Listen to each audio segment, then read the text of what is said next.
The special counsel's investigation may be finished, but the investigations into the president are far from over. Nearly everything he has been involved with is under scrutiny. There is his inaugural committee. In February, the U.S. Attorney's Office in Manhattan issued subpoenas for documents of donors and guests looking into potential money laundering, according to the New York Times. The Times also reported that the U.S. Attorney in Brooklyn is looking into the inaugural committee, launching an investigation into potential straw donations from foreigners, which would be a potential violation of campaign finance law. And in the nation's capital, the Washington Post reports that the district attorney there requested documents from the inaugural committee investigating wasteful, mismanaged, and or improperly provided nonprofit funds. The New York Attorney General is in the midst of a probe into the president's now defunct charitable foundation. The Attorney General, whom we just spoke to, alleges the foundation functioned as little more than a checkbook, accusing it of unlawfully coordinating with the campaign. And then there is Donald Trump's family company under investigation by the New York Department of Taxation. The probe is looking into allegations of efforts at massive tax evasion schemes reported extensively by the New York Times. And of course, there are the congressional inquiries. House Judiciary Chair Jerry Nadler requested information from 81 individuals and entities surrounding the president, his business, and Russia, looking into obstruction of justice, corruption, and abuse of power. Nadler is also seeking the fully unredacted Mueller report. And then there's the Ways and Means Committee, where Chairman Richard Neal used a little-known provision allowing him to request the president's last 6 tax returns from the IRS. Congresswoman Maxine Waters, chair of the Financial Services Committee, issued her own subpoena to Deutsche Bank, the president's biggest lender, for his business and financial records regarding the president. And she was joined by Congressman Adam Schiff, the chair of the Intelligence Committee. The committees are all looking for financial information from other financial institutions like J.P. Morgan Chase, Bank of America, and Citigroup about possible money laundering, according to the New York Times. This morning, the president addressed these subpoenas, saying this to reporters. The subpoena is ridiculous.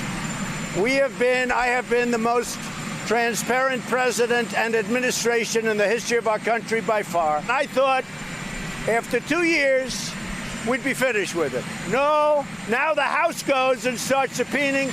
They want to know every deal I've ever done. Now, Mueller, I assume, for $35 million, checked my taxes, checked my financials, which are great, by the way. You know they're great. They're great. Financials are great. It's all great. Great.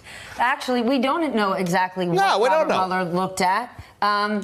Nor do we know. We've never known whether Donald Trump's finances are great, right? That has been the source of mystery way before he was running for president. He said he's worth this much. Forbes says he's worth this much. The bank thinks he's worth this much. The tax people think he's worth this much. There is zero consistency. We know he went bankrupt 4 times. Joining us now, a former assistant U.S. attorney for the Southern District of New York, Mimi Rocah. Mimi, we know that Democrats have crossed all their T's and dotted all their I's and put forward these subpoenas.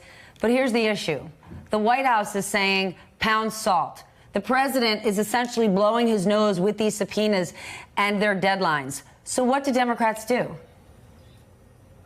Well, look, first of all, I mean, they're probably going to end up having to try and enforce these subpoenas in court. And frankly, you know, unfortunately, it may take time, but I hope that that is what happens here, because court is a place where this kind of just blanket assertion of, no, don't feel like responding, not going to respond, you know, isn't going to fly. Of course, there are legitimate privileges available to anyone, a president, a defendant, a target, a subject, but these are not being used in legitimate ways. Trump is just trying to hide behind, you know, without even mentioning them, frankly. He's, I guess, using executive privilege, attorney-client privilege, whatever privileges there are, but he's not using them in a legitimate way. And that, when you try to just, you know, obfuscate and hide behind legitimate privileges without any basis whatsoever, that's bordering on obstruction, further obstruction. Can I just give a but? Yeah. I understand that that's what you think. You think that's the best course of action. But that's what the president wants. The president wants, hey, let's send this to court. He wants to run the clock, which is what he did with his taxes. Yep, you'll get him, you'll get him, you'll get him. And then he won the election, and Kellyanne Conway got on the lawn and said, oh, that's already been litigated. So if Democrats take that route, isn't that what the president wants them to do? Yeah, I mean, look, it's not that I think it's the best course of action. It just may be and end up being the only course of action, in the sense that the only other possibility is if Republicans join Democrats in saying, OK, no, this is a legitimate process. Our body, the House and the Senate, have legitimate oversight functions. We have the constitutional power to do this, and you can't just thumb your nose at us.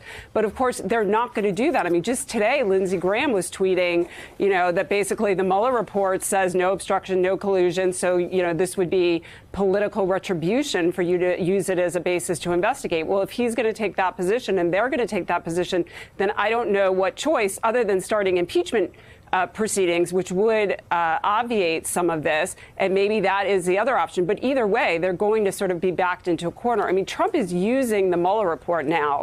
What he just said there was actually remarkable. He's basically saying, well, because Mueller didn't say that I've committed tax fraud or that there's something really bad in my financials, that means I didn't, which, as you guys point out, you cannot take Mueller's silence on that to mean that.